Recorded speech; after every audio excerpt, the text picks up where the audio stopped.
Mira tú que Italia, por ejemplo, y Hitler mismo, cómo se fue expandiendo como una nebulosa, ¿verdad?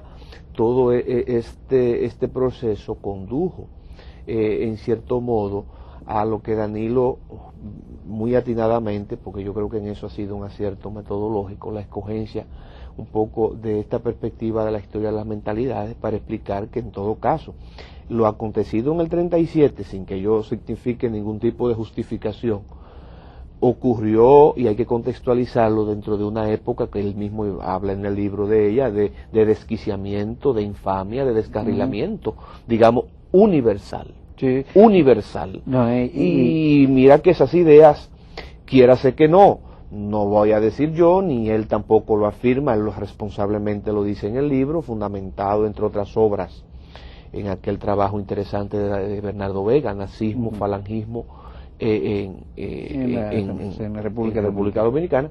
Esas ideas no eran ajenas a la intelectualidad de la época.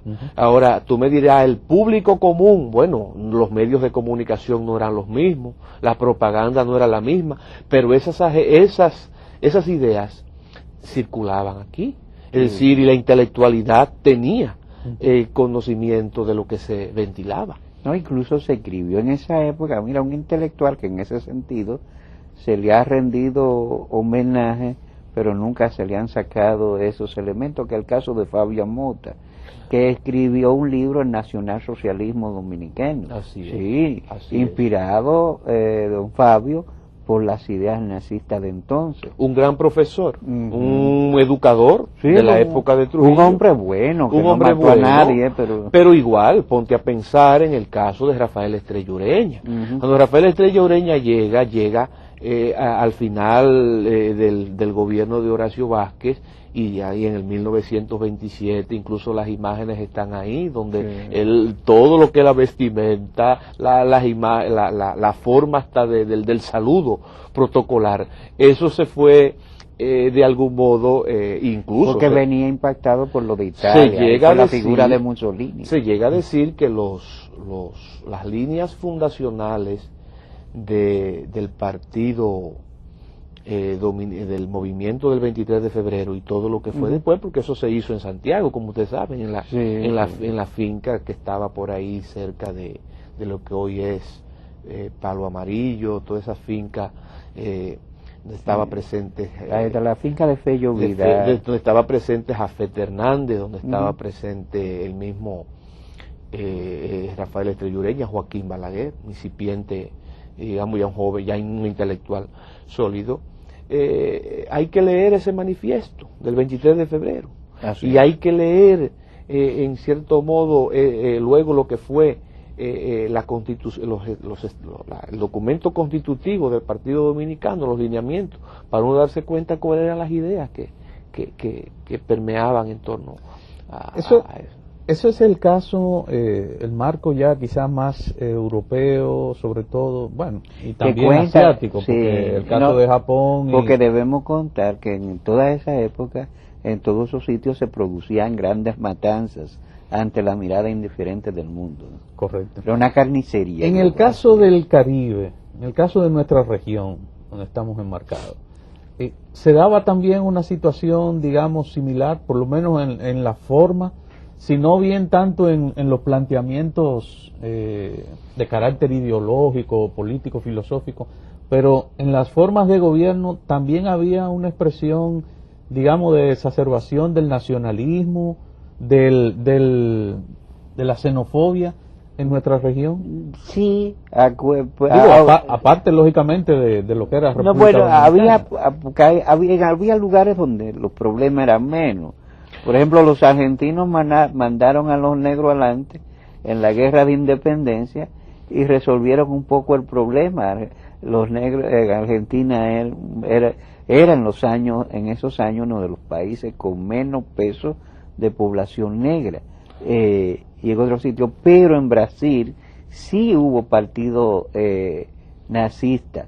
Incluso acuérdate que el Estado, lo de Getúlio Vargas, se llama nuevo Estado corporativo, que era una idea, copiaba mucho de la parafernalia fascista y falangista. Y también en Argentina hubo movimientos fascistas, en Chile, en Uruguay y en Paraguay. No en balde, muchos de los jefes nazis terminaron refugiándose en esos lugares.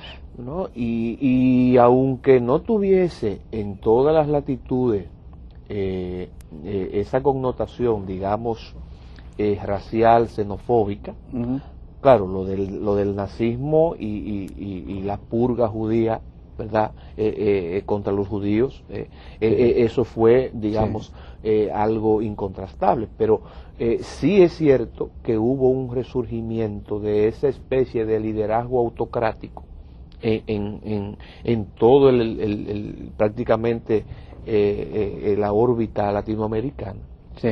Y es evidentemente esa oleada de autoritaria, pues evidentemente tuvo sus repercusiones, y Trujillo hay que buscarlo también en ese contexto.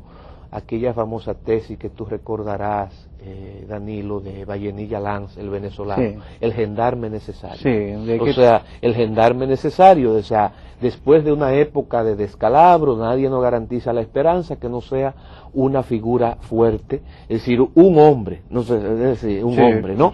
Es el cesarismo democrático. El cesarismo democrático, es la pérdida de fe en las instituciones, o sea, debe venir un hombre que ponga el orden, que establezca de nuevo el resurgir, ¿verdad?, de la esperanza, de la estabilidad, de la seguridad, de la paz.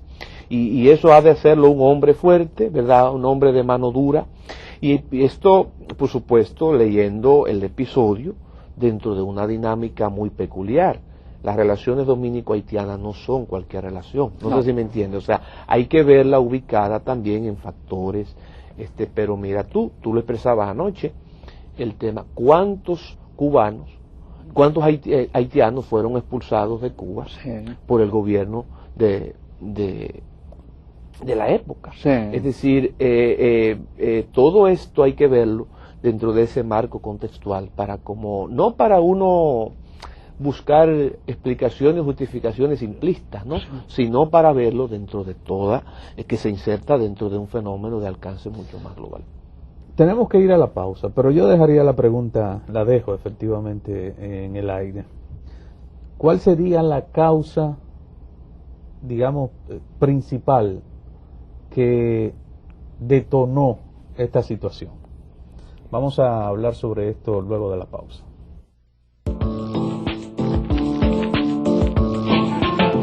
Bueno, sí, quedó la pregunta. Hay muchos argumentos, sí, porque precisamente uno ha escuchado muchas versiones en algunos momentos y de distinto matiz, digamos que ideológico también. Se habla de la situación de prácticamente de abigeato que había en la frontera, pero por el otro lado, tensiones. Sí, robo de ganado, violaciones, el hecho de que prácticamente había una presencia haitiana quizás más abundante que la misma dominicana, no incontrolada, en prácticamente todos los pueblos de la frontera. Pero también se habla de la supuesta o real idea de Trujillo de blanquear la raza, de blanquear la raza, ¿verdad?, la dominicanidad en la zona.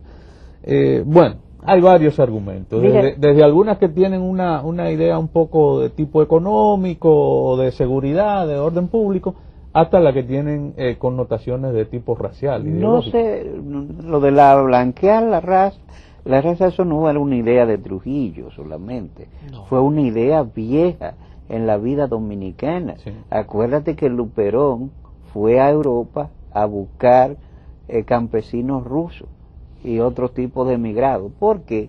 Porque en la idea de los grupos, a veces los izquierdistas dicen de las élites, no, era la idea de los grupos que pensaban y que estaban construyendo una nacionalidad, que entendían que, por ejemplo, traer campesinos que eran verdaderos campesinos, porque me refiero, no todo habitante rural es campesino, claro, campesino es una categoría histórica, que pusieran a producir la tierra, porque esta era una sociedad extensa, poco poblada.